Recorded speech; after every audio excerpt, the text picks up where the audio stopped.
আমি স্বৈরাচার হাসিনার শরণে পড়ে গুলিবিদ্ধ হই।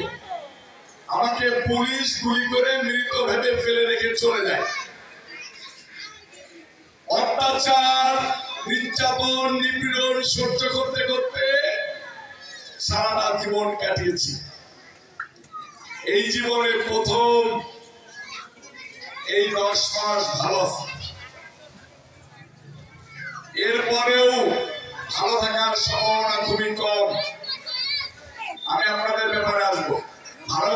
ভালো না থাকার সম্ভাবনা খুবই কম, কারণ কিছু ধর্ম ব্যবসায়ী দল বাংলাদেশের হিন্দুদেরকে নিঃস্বাত করে দিতে চায়, বাংলাদেশ জাতীয়তাবাদী দলকে বিরুদ্ধে ষড়যন্ত্র করে এবং ধর্ম ব্যবসা করে মানুষের ভিতরে বিভেদ সৃষ্টি করে সমাজে একটা বিশৃঙ্খল পরিবেশ তৈরি করতে চায়। আপনারা কি সেই পরিবেশ তৈরি হতে দিবেন? দিবেন? দিবেন না। আমি রবিউল ইসলাম নয়ন আজকে আপনাদের মাঝে এসেছি আপনাদের সুখ দুঃখের কথা শুনতে। আমাদের প্রিয় নেতা বিএনপির ভারপ্রাপ্ত চেয়ারম্যান তারেক রহমান সাহেব বলেছেন, তোমাদের এলাকায় যেসব হিন্দু সম্প্রদায় আছে তাদের কাছে আগে ছুটে যাও, তাদের কাছে গিয়ে জিজ্ঞেস করো তাদের কোনো সমস্যা আছে কিনা। যদি তাদের কোনো সমস্যা থাকে সেই সমস্যাকে নিরসন করো। কে বলছে? আমি আমার এই বোনদের কাছ থেকে শুনবো কে বলছে, কে পাঠাইছে।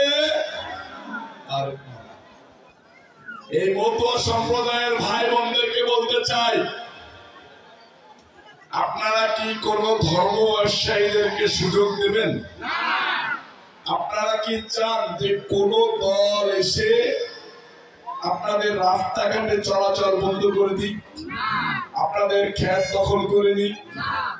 অনেক জায়গায় দেখছেন না কিছু টুপি পরা লোক, টুপি তো মুসলমানরা সবাই পরে, কিছু দলের মুসলিমে কিছু লোকজন পিস্তল নিয়ে যে জমি দখল করতে যে গুলি করতেছে দেখছেন না?